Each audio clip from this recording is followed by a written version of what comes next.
Today we are doing a simulation of financial literacy called Mad City Money. Single with a 8-month-old child. I make $4,000 a month. I'm a security guard and my wife is an assistant buyer. I'm a TV broadcast technician and my wife is a fast food cashier. I'm kind of poor, but I'm good. I have my own credit card, or my debit card, it's awesome. But what's really great about this opportunity is they put pen to paper and they have their calculators, they're having to strategize, they're having to budget. Invest your money before you buy expensive stuff. You should treat yourself. You deserve it. If you want to buy a luxury car, buy a luxury car. Make you happy, you know?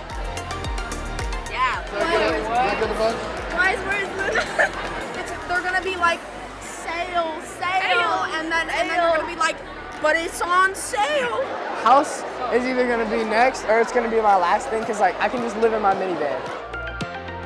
Fickle finger of fate. What? Oh, it's for bills. Basically, this station is going to throw a curveball at each student. Ooh, a family emergency, you have to take a flight and get a hotel. It's gonna be $250 extra this month. I'm so sorry. We just get like a randomized, oh, and here's your bills. That's how much you gotta pay. What the hell adulting life work? Yo, how am I supposed to do this? My parents, please give me money. It's harder than I thought it would be. Make sure to stay in budget and don't go in debt. I learned how to manage to buy new things like groceries and stuff like that, but while also saving some money to pay off my monthly debt. Just you gotta keep a budget with all your stuff. Yes, you can't and how spend to your money manage. on one thing. It helps us give a simulator of our real life when we're older.